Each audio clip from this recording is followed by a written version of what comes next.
Salve, pátria! Seja bem-vindo à Crux Waffle Podcast. Esse é o segundo episódio, novamente comigo, com o Figai e o Legionário. O Legionário vai começar apresentando aí. Fala. Salve, pátria. Bem, ah, a gente vai tratar de economia, porque é um assunto importantíssimo, principalmente quando se trata de enfrentar o liberalismo, pois eles têm uma base econômica teórica muito forte.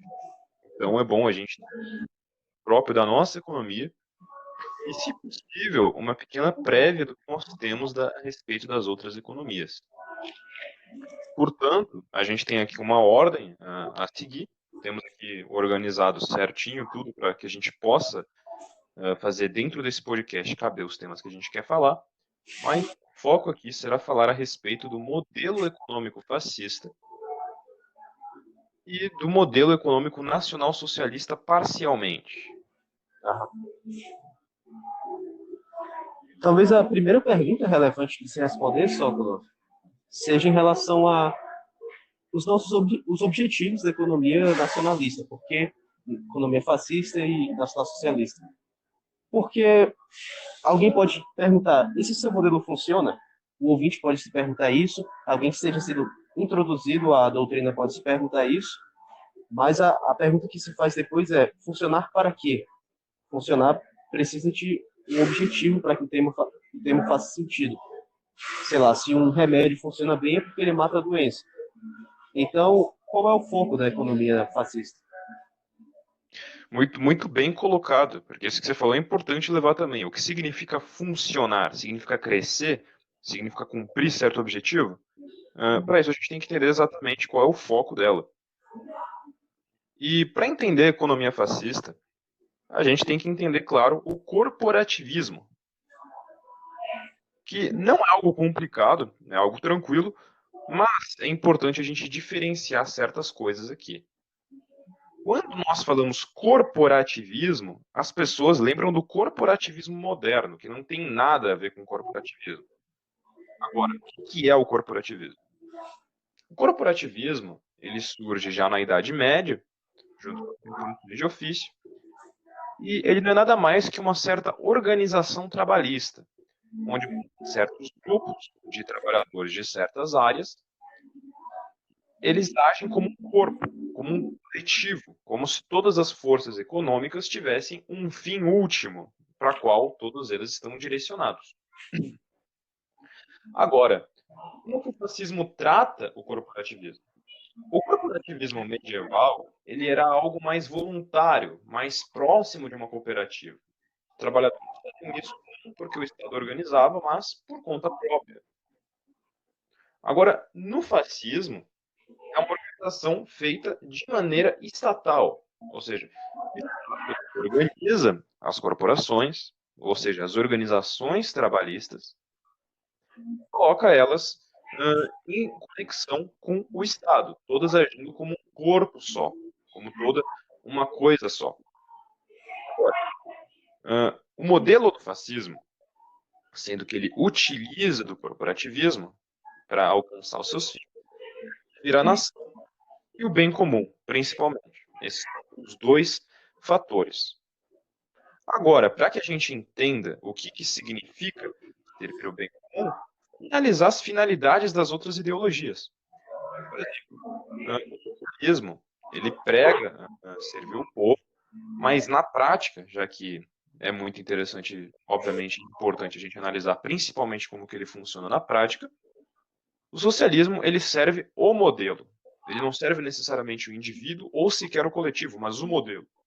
Ele é um sistema baseado em sustentar o próprio sistema. Bem peculiar. Enquanto o liberalismo, ele é totalmente focado no indivíduo a per se, ou seja, os lucros individuais. Não estou aqui dizendo que o liberalismo não é um grande gerador de riqueza. Pelo contrário, todos nós sabemos que onde é aplicado o liberalismo, o país cresce de uma maneira bruta. Mas aí está. O nosso objetivo aqui não é econômico, isso é importante dizer.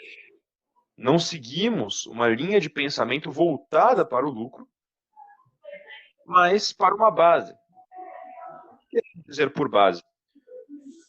sociedade onde o modelo econômico é voltado para satisfazer as coisas básicas. Ou seja, você não tem uma igualdade, como o socialismo busca, de maneira alguma, mas você tem, no mínimo, o necessário para você poder competir. De fato, aqueles que são mais dedicados, mais esforçados, vão crescer mais. Vai ter uma mobilidade social. Tanto que os líderes socialistas eles buscavam isso, eles buscavam que existisse uma boa mobilidade social.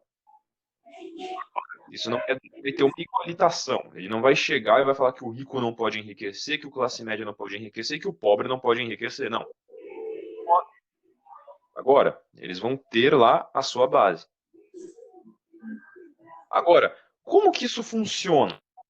Como que funciona essa organização corporativa? Isso não é intervencionismo bruto?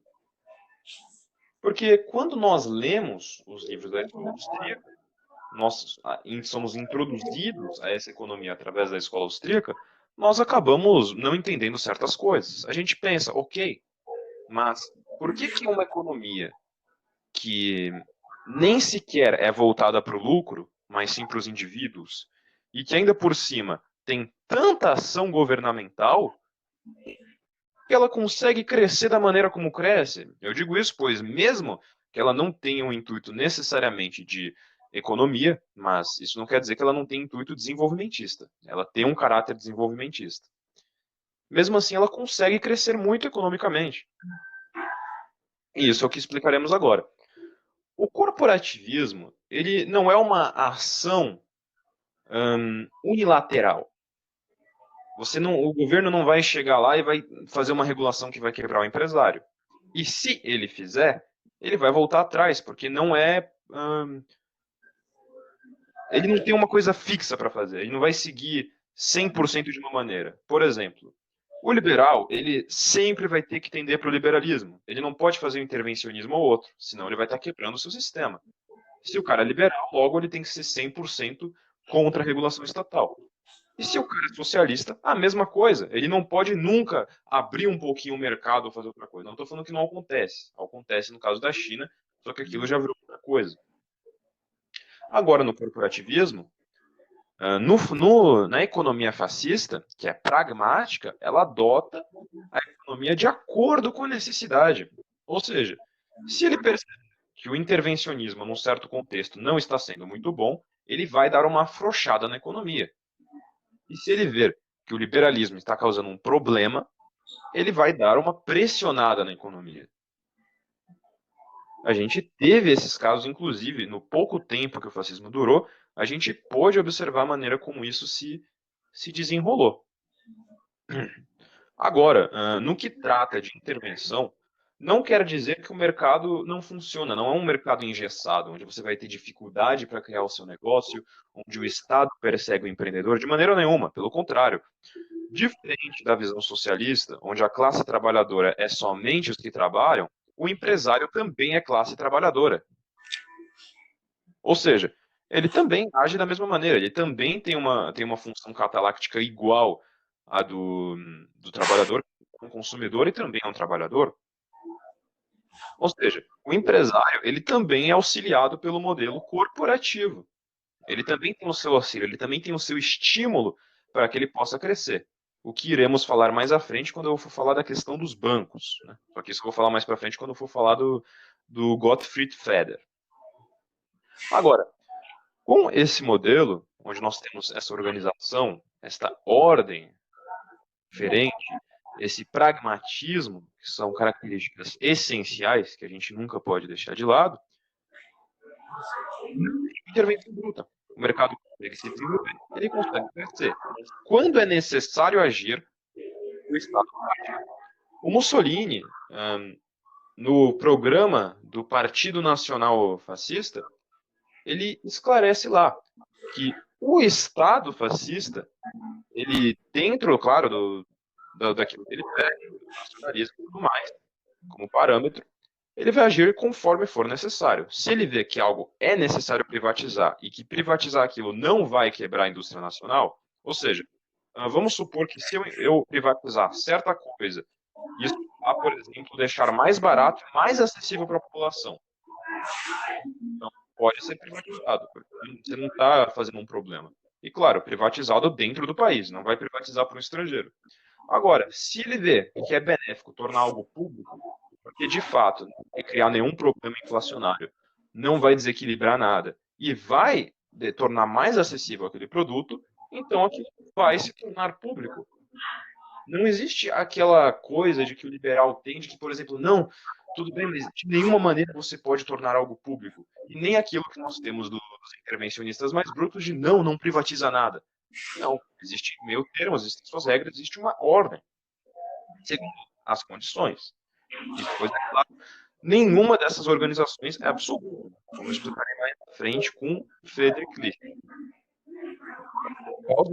O que o Koff quer pôr a respeito disso? Se ele gostaria de fazer algum comentário aqui, acrescentar ou dar continuidade.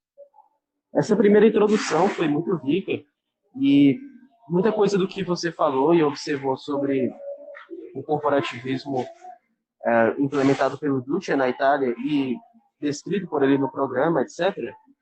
Muito disso pode ser bem complementado com a Carta del Lavoro, que foi um documento italiano que viria inspirar a nossa CLT, claro, com grandes mudanças aqui no Brasil, mas que se destacou por explicitar algumas das bases econômicas, sobretudo no que se refere à relação entre trabalhador, empregador e Estado na Itália. Então ela é composta por várias declarações. A primeira eu coloco aqui já provando, né, já meio que ressaltando o que foi dito quanto ao objetivo da economia fascista, que é o coletivo, que é o bem-estar coletivo, que são os interesses nacionais. Declaração número 2. Do ponto de vista nacional, o processo produtivo é unitário. Seus fins coincidem com o bem-estar individual e o desenvolvimento do poder nacional. Ou seja, o objetivo é que o padrão de vida do cidadão seja bom, mas isso tudo na medida que coincida com os interesses da nação como um todo, com o poder nacional, como foi dito. E como o fascismo entende a nação nesse sentido? Aí a declaração 1 da Carta del Lavoro. A nação italiana é um organismo munido de um propósito, de uma vida e de meios de ação que transcendem em poder e duração aqueles dos indivíduos ou grupos de indivíduos que a compõem. Ou seja, os interesses do país são entendidos como algo superior, algo anterior aos interesses de um ou outro grupo específico. Não é o caso, por exemplo, de um Estado liberal, que tem forte lobby do agronegócio, por exemplo, e aí o fazendeiro, o responsável ali do agronegócio, consegue a sua influência política, consegue eleger deputados e faz o sistema trabalhar em torno do setor produtivo dele, daquela área, né? Não. A ideia da economia aqui é servir aos interesses nacionais como um todo, não a um grupo ou outro. Agora, outro ponto sobre quando o Estado fascista pretendia, né, intervir numa área ou na outra, ou liberar uma área ou a outra. Primeiro, uma fonte que eu usei muito para aprender um pouco sobre isso para gravar com o Legionário foi um livro do economista Paul Einzig. Esse economista de família, ele nasceu na Hungria, é de família judia, e é importante falar isso porque ele escreveu esse livro aqui na Inglaterra. Foi um dos lugares em que ele estudou, né? Ele estudou também na Universidade de Paris, que foi onde ele teve o PhD. Mas é que na Inglaterra havia uma polarização que não ocorreu por nenhum tipo de racismo, mas simplesmente porque os judeus daquele país desde sempre tenderam ao comunismo. Então, era normal que houvesse uma certa rixa entre os fascistas e os bairros judaicos, enfim. Mas mesmo assim, apesar desse contexto, né, e apesar de provavelmente ser economista, sei lá, ter algum problema com alguns elementos mais exagerados, porque eu estava falando e bati aqui minha boca no celular e caiu a gravação. Não ironicamente. Mas muito bem. Sim, eu estava falando que, apesar desse contexto pessoal aí, que daria um motivo para inimizade com o projeto de poder fascista, o livro desse autor é muito favorável, do ponto de vista científico, Legionário, ao modelo fascista e ao que foi implementado na Itália. ele vai... Eu vou citar muito ele aqui, então não vou falar muito do livro agora, mas ele fala que na Itália a regra era a iniciativa privada, no sentido de que a regra era a gerência do setor produtivo ser da iniciativa privada. A exceção era estatal. Não era como se tivesse mais estatais do que empresas privadas. Isso foi escrito em 1934. É muito comum um liberal ou alguém, mesmo fazendo análise honesta do fascismo, dizer para algum de nós, Mussolini nacionalizou tanto da indústria nacional, então isso aqui é como se fosse um socialismo já. Na verdade, eu vou falar que muito disso foi feito justamente porque, como disse o legionário, tanto a estatização quanto a privatização ia depender das circunstâncias, ia depender das necessidades de então. E as necessidades de então envolviam uma guerra mundial em que a Itália acabou por ter de se render. Então, a nacionalização das empresas era algo que acontecia na época da guerra também do lado dos aliados, que seriam mais liberais, né? Porque havia um estado de calamidade, um estado de urgência. Mas em 1934, a regra era essa que eu estou falando. Mas apesar da iniciativa privada ainda ser a predominante no que diz respeito à posse do setor de produção, isso não quer dizer que o empresário podia fazer o que quisesse com a sua empresa, no sentido de que ele não tivesse que prestar contas, sabe? Ele tinha de apresentar ao Estado o resultado, né? Ele tinha que gerir o seu negócio de tal maneira que o seu interesse não contrariasse o interesse nacional, ou haveria algum tipo de regulação. Isso vai para a Declaração 9 da Carta do Lavoro, que é a seguinte: o Estado só intervém na produção econômica, só intervém nesse caso, quando a iniciativa privada é frágil ou insuficiente, ou quando os interesses políticos do Estado estão ameaçados. Essa intervenção ocorre por 1. Encorajamento, ou seja, isenção fiscal, ou seja, facilidades para se investir num determinado ramo. 2. Regulação. 3. Gerência direta, que é quando uma empresa é estatizada. Então, esses dois pontos eu julgo relevantes para a gente entender como funcionava essa questão do tal intervencionismo da Itália fascista. Vamos ver se tem mais alguma coisa.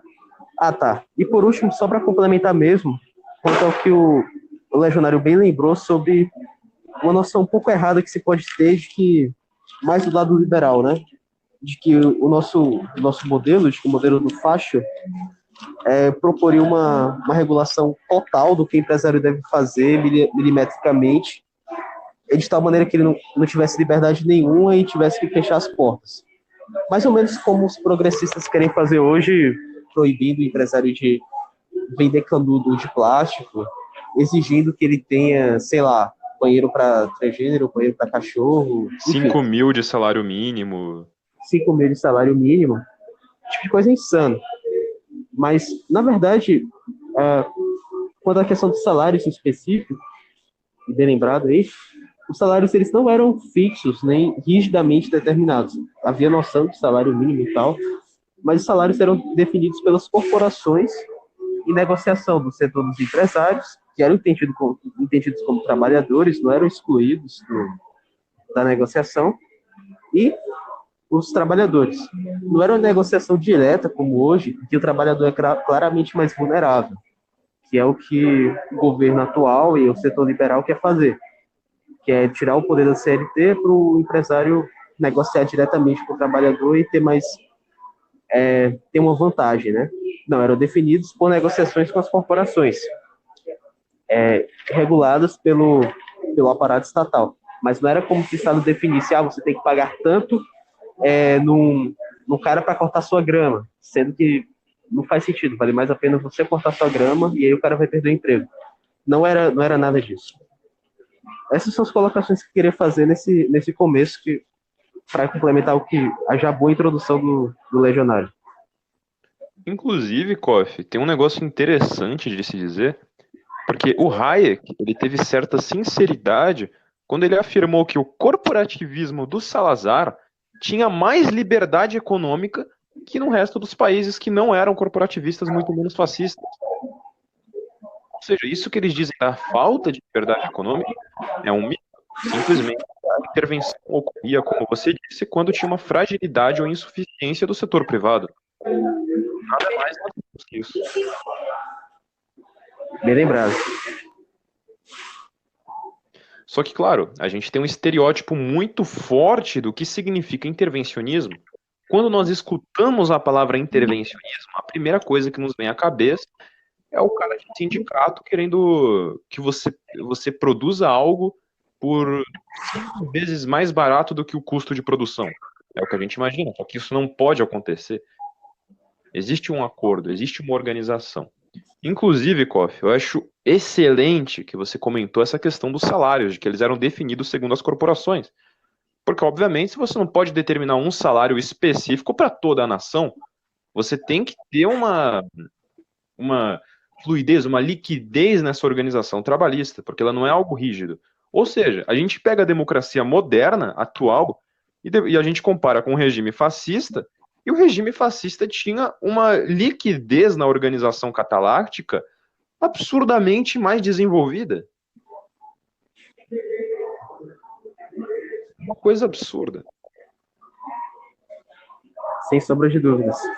Hoje, né, a regulação trabalhista leva muito menos em conta a necessidade de cada classe. Ela só determina ali, na canetada, alguns direitos que o trabalhador deve ter, e é o mesmo para o país inteiro, para várias classes diferentes.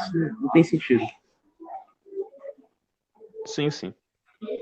Inclusive, Koff, o que você acha? Vamos tratar já a questão dos bancos? Temos mais para acrescentar? Ou, melhor, agora que eu lembrei, vamos tratar, claro, a questão do protecionismo e da indústria nacional. Muito bem. Pode falar aí. Bem, quando nós ouvimos falar em intervencionismo, nos cabe novamente lembrar da escola austríaca que ela nos ensina sobre intervencionismo. E por você fechar a sua fronteira ao produto estrangeiro, logo o estrangeiro também fechará a fronteira para você e isso vai virar um ciclo infinito. Mas existe um pequeno problema nessa análise, que essa análise ignora muitos fatores, como o contexto, a maneira como ele é utilizado. Porque, inclusive, temos exemplos, como eu irei utilizar, de países que, através do protecionismo, tiveram êxito. Inclusive, muito do que eu vou falar agora tem base em Friedrich List. Friedrich List, que é um economista alemão, se eu não me engano, ele era de 1800. Ele escreveu um livro chamado Uma Política Nacional, que é um livro meio complicado de se achar em PDF, mas na Biblioteca Nacionalista tem como encontrar. E ele é um livro que, primeiramente, ele mostra vários exemplos de protecionismo pelo mundo, e de que maneira funcionou e de que maneira não funcionou. Ou seja, primeiramente, ele quebra aquele mito de que é sempre ruim, e ele explica em que medida tem que ter. Agora, o que a gente pode considerar para o protecionismo? Protecionismo é o seguinte: chega um produto estrangeiro de fora e você começa a taxar ele para diminuir o consumo do seu país. Mas então a gente pensa, tá, mas qual é o sentido disso? Aí que tá, não tem sentido se for só por fazer. Só que o protecionismo não é por fazer, regime fascista. Não é que eles taxam o produto estrangeiro porque eles querem que fique mais caro para dentro do mercado nacional ou porque sim, só por fazer. Porque não tem um sentido em fazer isso. Eles fazem isso, pois enquanto eles fazem isso, eles aplicam uma medida nacional interna na indústria nacional. Por exemplo, vamos supor que a gente tem um país X. Nós temos um país X. E nesse país X, a gente importa de outro país Y uma quantidade absurda de madeira, mas absurda. E dentro do nosso país, a gente já tem a madeira, só que a gente precisa processar ela. E aí a gente faz uma análise e descobre que se a gente processar a nossa própria madeira, vai sair mais barato processar a nossa própria madeira do que ficar importando de fora. Então, o que aconteceria? A gente vai pegar a madeira do país X e vai começar a incentivar a indústria nacional, ou seja, vai falar, ó, gente, vamos lá, vamos começar a produzir aqui para começar a produzir madeira interna, resolver esse problema. Só tem um pequeno detalhe. Imagina o seguinte, se a gente começa, né, a produzir a madeira nacional, o pessoal está acostumado com a madeira de outros países, porque é a que eles compraram durante todo esse tempo. Então, eles não vão simplesmente parar de comprar a madeira internacional, eles vão continuar comprando. Eles não vão começar a gastar com a indústria nacional para a indústria nacional desenvolver. É um ou outro que vai querer comprar. Então, não necessariamente o mercado nacional vai se desenvolver, vai alavancar. Então, o protecionismo ele faz o quê? Ele dificulta o desempenho do produto estrangeiro para que o produto nacional se desenvolva e possa se desenvolver, pois caso contrário, isso não pode ser possível. Tanto que o List, quando ele mostra esses exemplos, ele mostra o exemplo da Inglaterra, ele mostra o exemplo da, se eu não me engano, da Holanda em um período, eu não vou lembrar agora de memória, onde eles aplicam essas medidas em determinados momentos e têm uma eficiência extremamente bruta. Tais países, em certos momentos, tiveram um poder nacional muito grande. Tanto que a Inglaterra, nesse período em que ela começou a aplicar essas medidas, ela ficou tão poderosa que a Liga Hanseática, que era uma liga de países germânicos, enfraqueceu e acabou ficando de lado, não tinha o que fazer em comparação a eles. Por quê? Porque a Liga Hanseática, em vez de desenvolver a própria indústria, enviava as pessoas para as indústrias estrangeiras e desenvolvia as indústrias estrangeiras em vez das próprias indústrias. Ou seja, se eu crio uma indústria brasileira e eu vou para outro país, a hora que o meu país necessitar, o meu país não vai ter, porque eu construí indústria em outro país, eu estou ajudando outro país. Agora, quando aquele país precisar daquilo, você desenvolveu a indústria deles. Tanto que o setor da lã, das ovelhas da Inglaterra, foi desenvolvido pelos estrangeiros, não foi nem pelos ingleses. Ou seja, eles acabaram dando um tiro no próprio pé e ajudando eles. Esse exemplo do país X e do país Y, onde o país X começou a aplicar protecionismo na madeira em relação ao país Y e desenvolveu a indústria nacional de madeira do país X, vamos analisar o que vai acontecer agora. Agora que o país X começou a produzir a própria madeira, o que isso significa? Que você não vai mais ter o custo de importação. Ou seja, você não vai ter que pagar para trazer esses materiais até o seu país. Não, eles estão no seu país. O transporte fica mais barato. Segundo, se você cria uma indústria dentro do seu país e ela começa a se desenvolver, significa que ela precisa de mão de obra. Ou seja, isso cria emprego. Você desenvolver indústria nacional com isso gera emprego. Ou seja, você já mata dois problemas de uma vez só. E claro, você tem o produto mais barato, ou seja, você facilita a disposição do produto, você gera emprego e você ainda torna o país independente de certa maneira. Então, muitas vezes, quando as pessoas associam o desenvolvimento dos países fascistas e falam que não, mas os países estavam passando por processos industriais. Ah, mas os países fascistas eles eram separados, eles não seguiam isso, uma linha paralela. E ela virou praticamente a maior potência mundial. Os Estados Unidos só foram ultrapassar posteriormente a guerra com a venda de armas. Agora, eles conseguem já estabelecer isso. Ok. E por que o país ele não tem problema em questão de dependência? Vamos supor que a gente tem novamente o país X, né? O país X aplicou lá o protecionismo em madeira e de repente acontece uma crise mundial. O mundo inteiro entra em crise e todos começam a perder os seus produtos. O mercado de madeira fica extremamente caro. O país X vai se ferrar?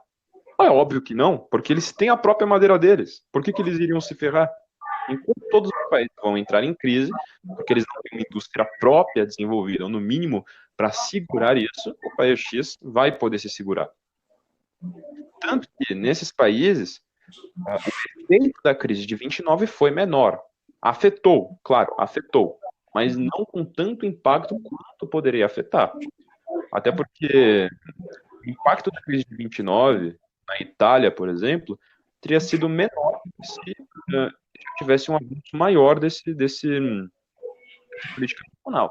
Só que, claro, a Itália só foi conseguir desenvolver bem essa indústria nacional independente mais para frente. a Itália, se não me engano, foi em 1932, sofreu uma sanção organizada pelos países europeus e nada afetou a Itália. Então eles mudaram de ideia e voltaram atrás, porque não teve efeito, simplesmente. A gente consegue perceber aqui uma política completamente nova. Agora, quer dizer que para aplicar tudo da noite para o dia, que é para ser independente em absolutamente tudo? Não. Isso a gente não pode produzir de tudo. Se eu estou num país que eu não tenho como produzir tal coisa, então eu não posso fazer a loucura de tentar aplicar protecionismo em um produto que eu não consigo fornecer. Ou seja, é algo que varia muito, mas pode ser muito bem necessário. Agora, para finalizar essa questão do protecionismo, eu vou tratar um negócio interessante que o Friedrich List ele trata, né? Que é uma teoria dele. Não sei dizer exatamente se nós podemos aplicar ela com tanta certeza, até porque não tivemos prática suficiente disso, mas ela funciona da seguinte maneira. Um país que está em crise, ele não pode imediatamente aplicar essas medidas. Ele não está em condição de fazer isso. Então ele fala o seguinte, que os países primeiro têm que passar por uma fase de livre mercado para ter um amadurecimento, para entrar as indústrias, para receber, claro, capital estrangeiro, ter um desenvolvimento, e então sim ela vai ter base para aplicar esse intervencionismo e vai poder se estabelecer. E ele trata isso muito bem, e ele inclusive dá exemplos disso. Inclusive, novamente reiterando o Friedrich List, eu recomendo muito o livro dele, da Política Nacional, até porque ele trata um pouco das economias de cada país. Na introdução, ele trata cada país individualmente, como funciona a situação dele. Ele trata a Inglaterra individualmente, França, Espanha, Portugal e Holanda. Creio que eu não estou esquecendo de nenhum. Prof, gostaria de acrescentar alguma coisa aqui a respeito desse tema de autarquia e protecionismo? O que você falou foi bem completo, esclareceu muitas dúvidas, sobretudo quanto a se algum protecionismo pode ser exagerado ou algo do tipo. O Brasil, inclusive, é um exemplo muito bom para a gente pensar isso que você falou, citando o List, da ponderação em relação a qual produto você vai proteger agora da indústria nacional, a qual é aquele que vale a pena você proteger de acordo com o preparo da sua indústria em fornecer isso ou aquilo. É claro que o Brasil não tem condições de fornecer exclusivamente alguns produtos, sobretudo de tecnologia, computador, algo do tipo. É interessante que produza no futuro, mas hoje é uma realidade difícil. Hoje é difícil você comprar uma dessas coisas se você preferir a brasileira, porque não há grandes empresas do ramo. Mas, por exemplo, se você vai tomar um setor de comida, setor de roupa, etc., isso aí já tem uma certa competição. E o problema é que os governos que nós temos tido não têm priorizado tanto essa defesa da empresa nacional, mesmo quando ela poderia ser defendida. Era uma ideia ali do finado Dr. Enéas, de alguns nacionalistas do passado, que acabou sendo ridicularizada e esquecida. Questão de armamento também. Temos uma empresa de armamentos, que é a Taurus, muito boa, muito grande, e há um interesse em deixar o povo mais armado para que seja um povo mais virtuoso, um povo que consiga resolver seus problemas. Enfim, uma questão de virilidade nacional, uma questão de culto à virtude. É bom que o povo esteja armado e é bom que a indústria nacional cresça. Então seria um casamento perfeito. Mas mesmo assim, medidas recentes têm reduzido os impostos sobre armas estrangeiras, ameaçando esse setor de serviço, esse setor de vendas nacional. O que traz um problema claramente, como você falou, de dependência do estrangeiro para o futuro e de fragilização da nossa própria economia. Se o Brasil, de repente, não puder importar, aí ele não tem essa reserva. Isso é um problema. De resto, não sei se é a Carta del Lavoro que vai falar exatamente no termo que você citou, o princípio da autarquia. Creio que sim, mas eu não anotei aqui a declaração. Mas é uma das bases, sem dúvida, da nossa doutrina, e,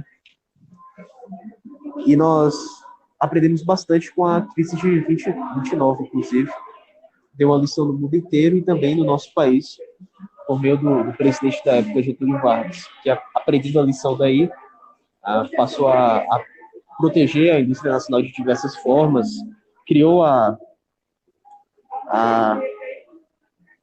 não sei qual é o nome, mas um conglomerado industrial de siderurgia, fundou a indústria siderúrgica do país e produziu ali um projeto bem interessante para a independência econômica do nosso país nesse sentido, né? Sobre esse tema, eu acho que é isso. Agora, vamos falar dos bancos? Dos bancos, isso? Perfeito. Bem, acho que a maneira mais didática de explicar a questão dos bancos é se colocando no lugar do empresário. Então, vamos lá, meu caro ouvinte. Vamos imaginar que você é um empresário, você quer abrir o seu negócio, e você quer, vamos ver, você quer criar uma marca de tênis. Você quer criar uma marca de tênis, então você vai no branco, apresenta o seu projeto de empresa, quanto que você vai precisar, quanto que você vai gastar, e o banco te faz o empréstimo. Ele te dá o dinheiro que você vai fazer e tudo bem. Mas, claro, tem os juros. Daqui a 3 anos você vai ter que devolver esse dinheiro. Então, você, obviamente, quando você for fazer o seu negócio, você vai esperar os juros abaixarem, certo? Você vai esperar os juros ficarem baixos para que quando você pegue esse empréstimo, você não tenha que devolver ele com gastos tão grandes. Então, vamos lá. Você pegou o seu empréstimo, você começou a formar a sua empresa. Só que então começa a se aproximar o momento em que você vai ter que pagar, que você vai ter que devolver esses juros, e de repente os bancos aumentam a taxa de juros de uma maneira enorme. Detalhe, juros compostos, claro. Não aqueles que somam, são aqueles juros que multiplicam. Ou seja, você vai, por exemplo, vamos supor, você pegou 2 milhões do banco de empréstimo. Na hora que você chegar lá, como ele vai aumentar a taxa de maneira brutal, você vai ter que pagar de 2 milhões que você pegou, você vai ter que devolver, por exemplo, uns 60 milhões. E parece um número exagerado, o que eu estou falando, mas de fato é o que acontece. Muitas vezes, uma quantidade absurda de vezes, inclusive com nações, a dívida que os bancos te deixam é algo desumano, simplesmente desumano, que não é algo possível de você pagar. Então a gente deve analisar qual que é a lógica de o banco te endividar de dinheiro que ele sabe que você não vai conseguir pagar. Aí que tá, não é que você conseguir pagar. Porque o que ele quer não é que você pague, é o que vem quando você não consegue pagar. Quando você não consegue pagar, o banco, por direito, pode pegar a sua propriedade, gasta com o seu dinheiro. Em outras palavras, o banco ele não tem prejuízo. Muito pelo contrário. Aquilo que você conquistou com o empréstimo volta para ele. Da mesma maneira como ele tem dinheiro fictício ainda lá para ele, né, à sua disposição. E é dessa maneira que o banco ele consegue usurpar de propriedade e enriquecer, de maneira que você não vai ter lucro. Não estou falando aqui que não existem, não funcionam, porque tem empresas que conseguem, claro, devolver o juros. Mas, a maioria das vezes é o que acontece. Existem ciclos para que isso aconteça, a maneira como isso vai acontecer. Então a gente deve pensar, tá, então a medida para resolver isso é diminuindo as taxas de juros dos bancos privados? Não é essa. Você coloca a taxa de juros do banco privado abaixo do que ele pode, você tem chance de quebrar o banco. O dinheiro dele é o dinheiro que ele pega dos que depositam lá. Então imagina o seguinte, se você deposita um dinheiro, o banco tem aquele dinheiro você tem aquele dinheiro por assinatura. Porque depois esse dinheiro vai ser emprestado para alguém que vai retirar o seu próprio dinheiro. Ou seja, ele tem um dinheiro lá por assinatura, não é um dinheiro que está necessariamente presente. Ou seja, se todo mundo sacasse o seu dinheiro ao mesmo tempo, o banco automaticamente quebra.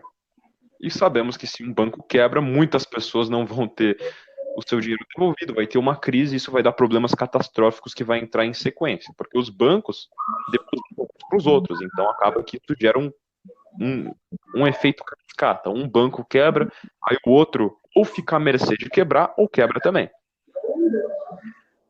Qual é a proposta que os fascistas dão para isso? Se a gente não vai baixar a taxa de juros dos bancos privados? Muito simples, extinguir os bancos privados, Banco Nacional. O banco não tem que servir o interesse do banqueiro. O banco tem que servir a nação e ponto final. O banco, no sistema fascista, ele não é de juros compostos. Ele é de juros menores. Eu não lembro qual era o nome, mas é um que vai somando aos poucos. Ele não é o que multiplica os juros que você está devendo por uma quantia maior conforme os meses passam. O empresário vai conseguir pagar. É algo que é financiado, claro, por bancos nacionais que conseguem controlar aquilo. Eles nunca vão ter a função de lucrar. Pelo contrário, apenas de propulsionar a indústria nacional. Então, quando nós falamos de estimular a indústria nacional, não estamos falando de keynesianismo, mas estamos falando de, por exemplo, dar essa medida que facilita o crescimento industrial. Agora, abrindo um paralelo, antes de continuar nos bancos, é importante o keynesianismo. Por quê? Porque muitos associam o fascismo diretamente com uma política keynesianista. Isso é um mito. O fascismo adotou durante um período uma política keynesiana, uma hora ou outra. Mas isso nunca foi uma regra, era uma tendência mundial. Todos os países no mundo aplicavam isso. Em nenhum momento você vai ver, por exemplo, eles falando que o keynesianismo faz parte da doutrina fascista de maneira alguma. Simplesmente que era uma tendência mundial, internacional. Era algo comum naquela época você aplicar medidas keynesianas.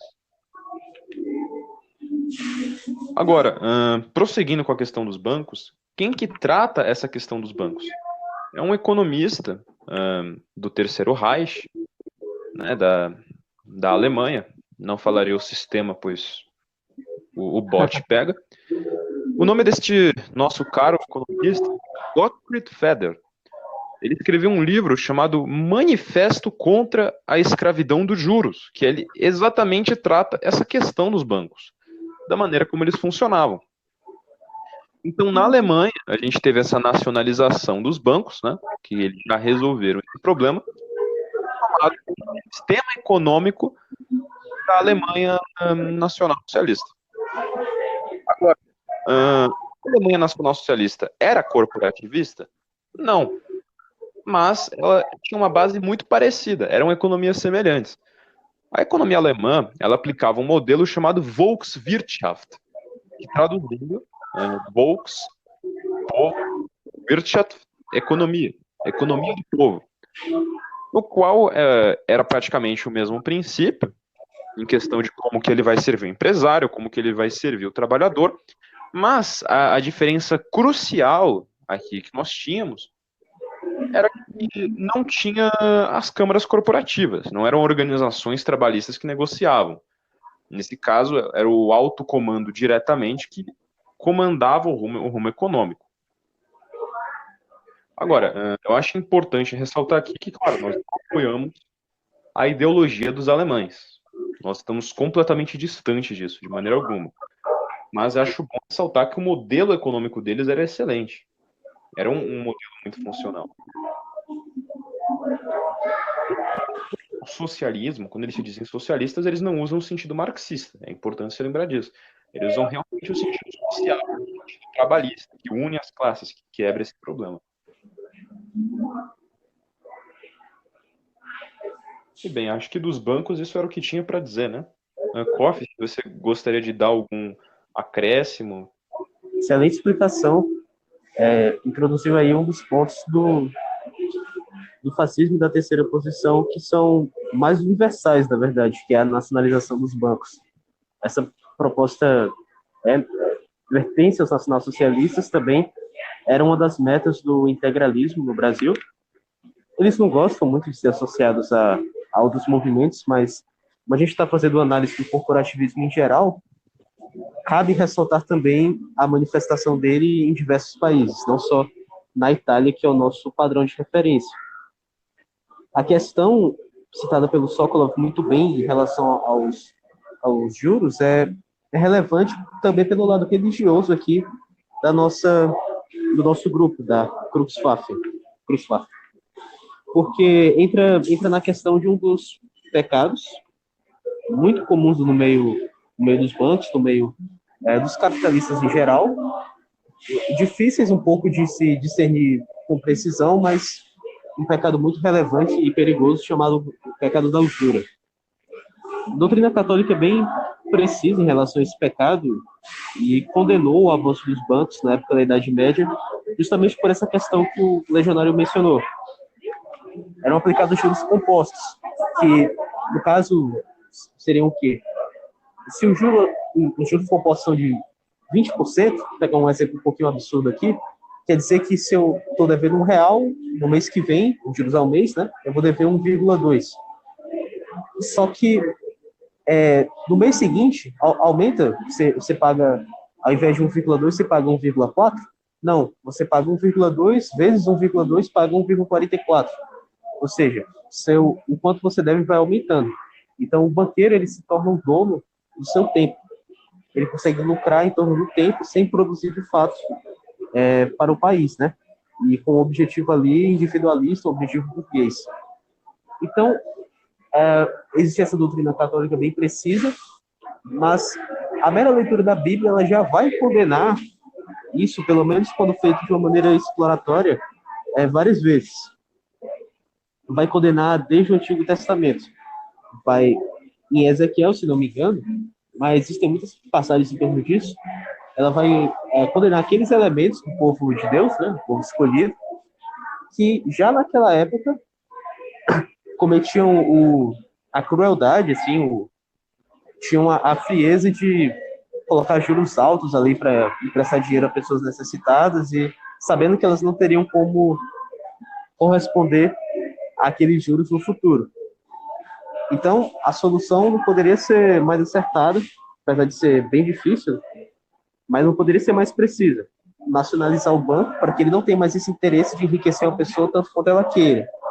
E sim o interesse de fato, fornecer os empréstimos que a pessoa está precisando e alavancar a economia nacional e servir ao povo. De resto, o que mais falamos? Sim, sobre a questão do termo socialista dos alemães. Só complementar, realmente, que eles usavam esse termo no sentido de se referir ao modelo social dos arianos de muito tempo antes, dos antepassados deles, que na verdade também é muito inspirado na política de Otto von Bismarck. Ela é uma noção de estado de bem-estar social, só que é muito diferente da versão deturpada que nós temos hoje. Não é aquele estado que chama ali o imigrante que está chegando no país e começa a dar uma bolsa para ele, um dinheiro absurdo que ele não sabe nem como usar. Ele ganha dinheiro sem necessariamente ter um trabalho, sem levar os filhos para a escola. Política que tem sido muito imitada recentemente com alguns programas de auxílio aí, que certamente o ouvinte conhece. O camarada recebe um auxílio, não está precisando, não está em situação de pobreza, não está procurando emprego, e gasta num prostíbulo, algo do tipo, e usa o dinheiro nacional dessa forma, como se não fosse nada para o próprio interesse, porque o Estado está dando uma recompensa que ele não merece. Não era esse o ideal de bem-estar social de Otto von Bismarck, era um ideal de economia voltada para o povo, e ele vai ser a inspiração do Terceiro Reich no futuro. Então, acho que são esses pontos a respeito dos bancos. E eu perguntei, Legionário, você tem um próximo assunto aí? Definido? Claro. Que é justamente a questão do liberalismo, como que ele vai afetar a economia. Muito bem. Bem, no caso aqui, quando se trata do liberalismo, é interessante explicar o que a demanda faz quando ela está acima do social. Por quê? O ser humano, ele é um ser social e, ao mesmo tempo, é um ser econômico. Só que o homem econômico, deriva do homem social. Ou seja, o social deve vir acima e não a economia acima do social. A gente costuma pensar que apenas o liberalismo social é um problema, mas É um erro acreditar que o liberalismo econômico não afeta nisso. E como que a gente pode demonstrar isso, por exemplo? Simples. Pela forma como a demanda vai incentivar o mercado e o mercado incentivar a sociedade. Por exemplo, vamos supor que a gente tem uma pessoa e essa pessoa, por um acaso muito peculiar, ela demande travesseiros com tamanho humano que tenham estampado nesse travesseiro uma garota de anime. Só por um Excelente. acaso. Ouvinte médio da Cruxlaf aí. É o 20 médio da Kurzweil. Falei. Mande este travesseiro com uma bela estampa da Zero Two, o mercado vai servir, porque é o mercado liberal. Então, eles tentando saciar essa vontade do consumidor, né? Porque tem demanda, ele vai ter que oferecer uma oferta, ele vai produzir este travesseiro.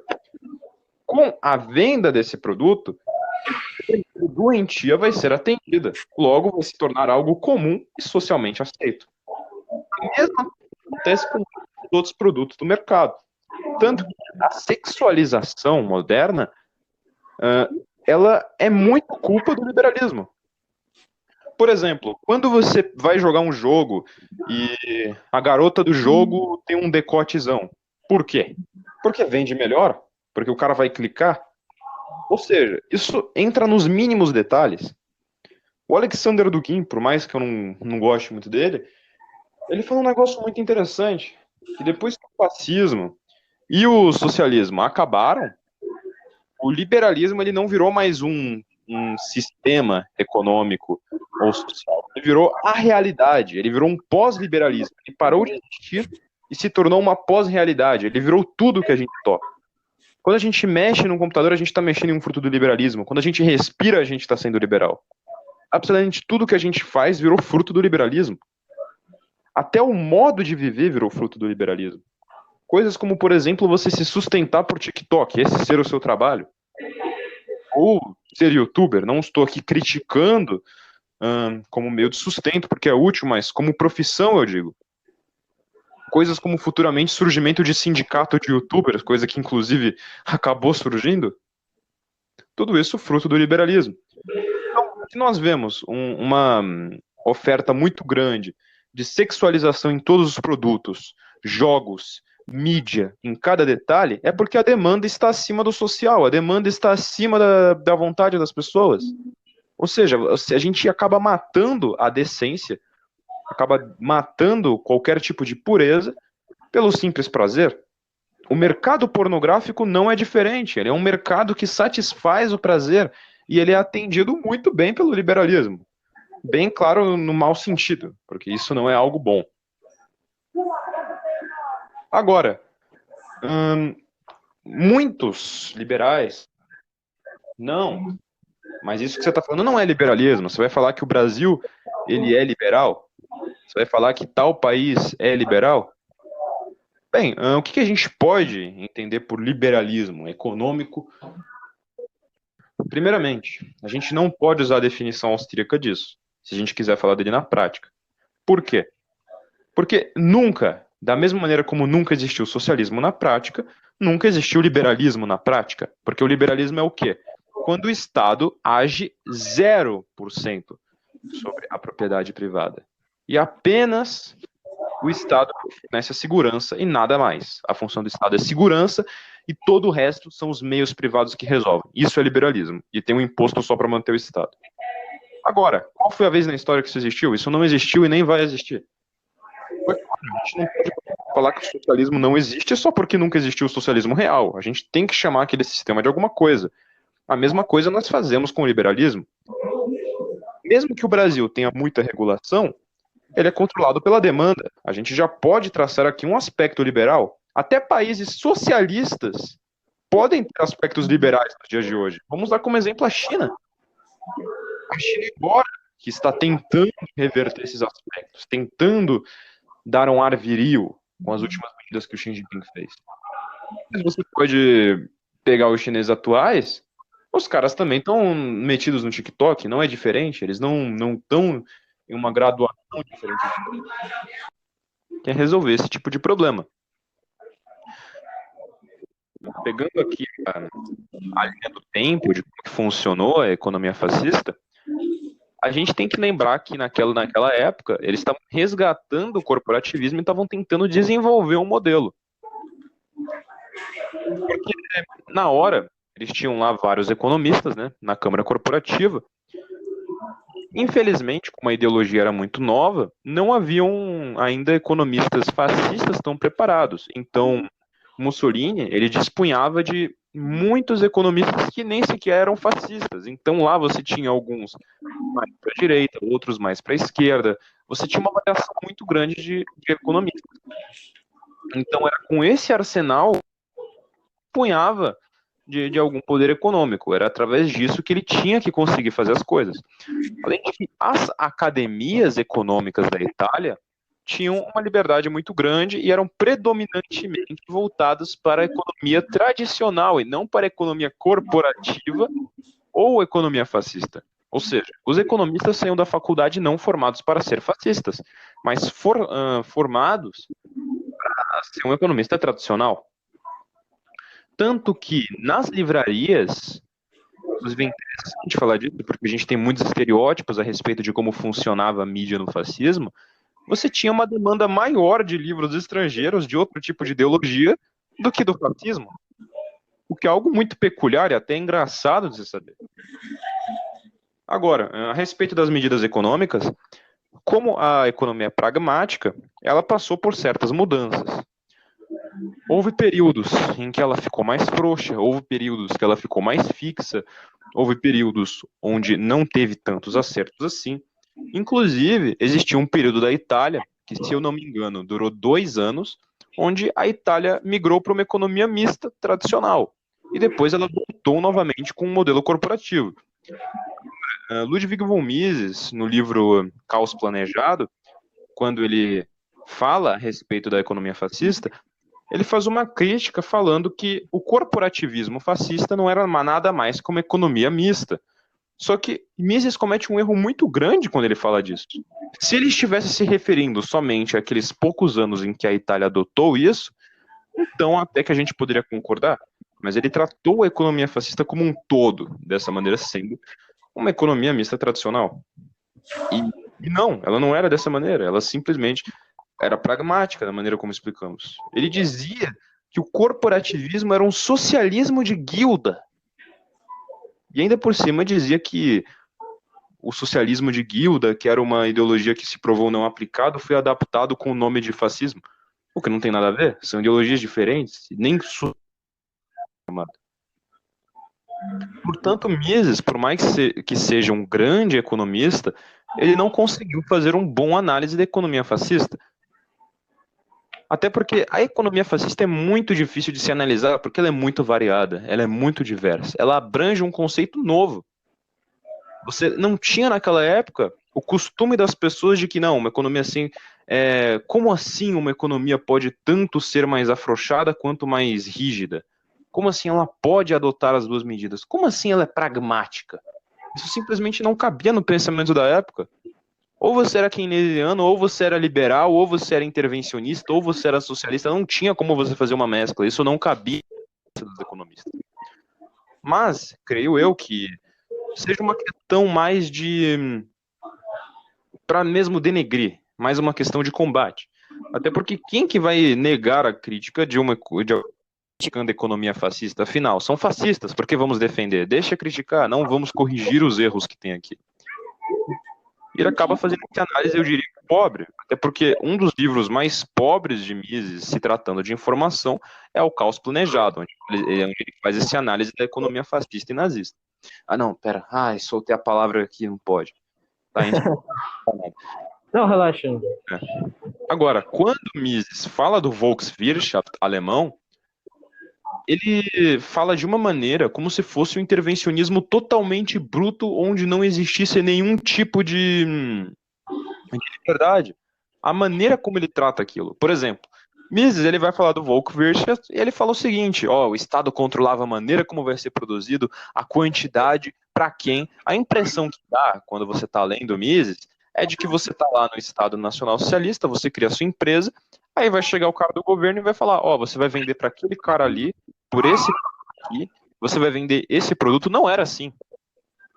Quando dizemos que você vai definir o preço do produto, quer dizer que você não tem liberdade total para colocar o preço que você quiser. Você não pode colocar um preço absurdo, por exemplo. Quando dizemos que o Estado vai decidir para quem você vai vender, quer dizer que ele vai, por exemplo, aplicar uma política nacional. Por exemplo, vende para o mercado interno para a gente desenvolver a indústria interna. É um exemplo, que vai servir, por exemplo, para um setor, não necessariamente todos. Por isso que eu digo que a análise de Mises da economia corporativa é tão pobre, por mais que Mises seja um grande economista. Tanto que, em Ação Humana, Mises, quando ele vai falar do corporativismo, em vez dele fazer uma análise sofisticada e bem construída, ele dedica poucas e míseras páginas para falar do corporativismo e nada mais. Até porque seria muito inconveniente ele aprofundar o era. Por que para o socialismo dedicaram tantos livros? E para falar da economia corporativa, mal dedicaram um livro, apenas citações? Por quê? Porque quando você já constrói uma ideia da economia socialista, apontando os defeitos dela, o que são defeitos reais, e você fala que o fascismo é socialista, logo acabou esse trabalho, ele não precisa explanar mais nada. Olha aqui, fascismo é a mesma coisa que socialismo, então se o socialismo der errado, logo o fascismo dá errado também. É praticamente um salto lógico, por mais que...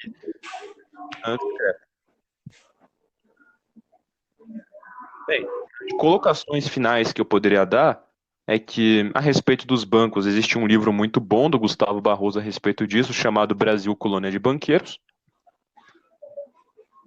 E vejam o que mais... Bem, acho que é isso. Acho que não temos mais nenhuma pontuação aqui a dar. Gostaria de dizer alguma coisa, Kofi? Bom, realmente acho que ficou bem completa a nossa análise aqui sobre fontes bibliográficas a serem consultadas, né? Eu falei a minha no começo, que eu principalmente citei aqui, né? O nome é Economic Foundations of Fascism, de Paul Weisman, mas de livros doutrinários mesmo, citou o Legionário citou aí o Integralista, citou uma obra, na verdade, muito de caráter histórico de Gustavo Barroso, e eu cito aqui alguns livros meio que dogmáticos nesse sentido. O Legionário vai concordar comigo, que eles são importantes. O Estado Corporativo, do Duce, e a Carta del Lavoro, que é mais um documento, assim, até bastante resumido, não é aquela coisa para você ler e entender tudo como funciona, mas vai dar a ideia principal.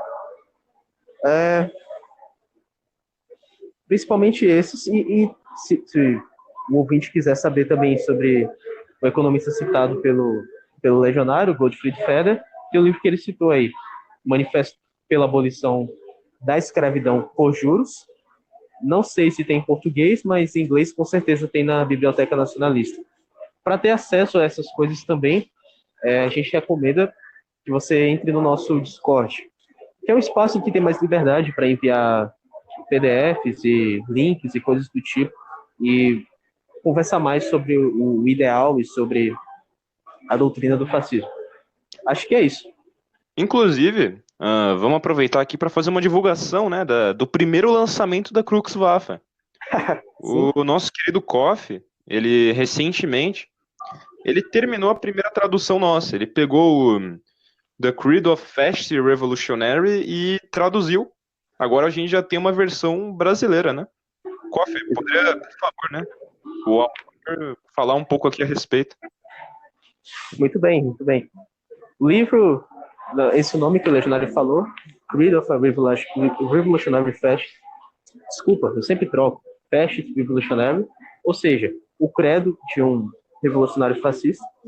Eu traduzi como o ideal de um revolucionário fascista, porque quando eu falo credo, eu tenho certeza que o Legionário pensa na Igreja Católica ou algo do tipo, e aí você lê e pensa em idolatria, mas dá para perceber que do inglês o termo é usado de uma forma muito, muito mais ampla. Então, o ideal de um revolucionário fascista foi escrito por Arthur Kenneth Chesterton, que foi um dos membros da União Britânica de Fascistas. Ele não permaneceu até o final lá, mas também ele não saiu negando tudo que ele acreditava. Ele apenas se desiludiu um pouco com a luta. E tem um livro que ele fala especificamente sobre o porquê de ele ter saído. Depois disso, ele continuou uma figura conservadora, continuou falando sobre muitas coisas que ele denunciava antes, inclusive em relação ao sionismo internacional, e falou também sobre questões do tratamento com as colônias. Enfim, ele continuou uma figura política depois disso. E nesse livro ele vai dar uma explicação sobre a doutrina do fascismo em vários sentidos, vai relacionar muito com a Inglaterra, e é o tipo de livro que você lê e você lembra o tempo todo do Brasil. Porque sempre que ele vai falar da situação da época e contrastar aquele novo movimento com o que você tinha antes, vai ser o único spoiler assim, que eu vou dar. Você tem, de um lado, uma elite liberal no poder, e ele chama de liberal, essa elite liberal que consiste de políticos que mal sabem falar com você. Você vê eles falando na televisão, ou na época você lia no jornal, e aquilo ali não representava nada dos seus interesses. Eles são completamente imersos num estado burocrático que beneficia eles. Eles não precisam prestar contas do que fazem, porque o aparato político faz com que sempre tenha algum representante deles ali, e meio que são a situação. Enquanto isso, você tem um lado revolucionário, mais socialista, que incentiva greves, incentiva quebradeira, incentiva um caos sem fim, ajuda o caos a crescer, sob a teoria absurda de que um dia esse caos vai levar à ditadura do proletariado e a uma era de ordem. O terceiro movimento, defendido por Chesterton, vai atuar no sentido de proteger essa ordem, a ordem dos antepassados ingleses, e lutar tanto contra a situação quanto por esse caos sem sentido dos socialistas. Eu não alterei muita coisa, não coloquei muitos comentários meus para não ficar muito poluído, mas o que eu coloquei foi sempre no sentido de contextualizar algumas figuras históricas que ele vai citar.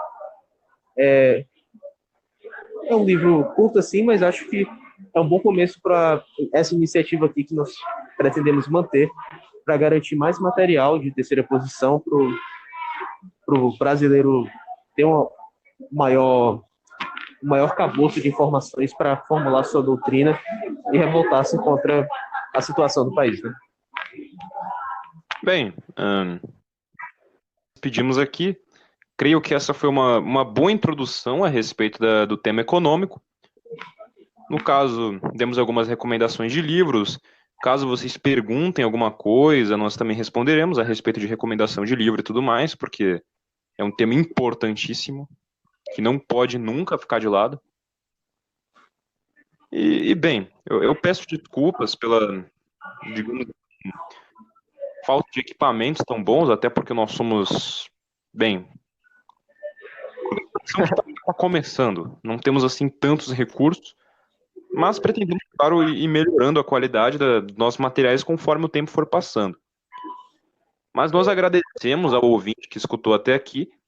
Isso ajuda demais para o crescimento da Cruxwaffe, ajuda demais para o crescimento da terceira posição.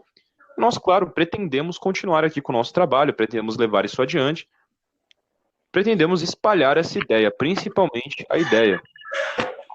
Nos ajudar, seja compartilhando ou passando a ideia, é de uma ajuda imensa que vocês não têm noção de quanto que isso ajuda pra gente. Enfim, agradecemos aí nosso caro ouvinte e salve pátria. Salve pátria.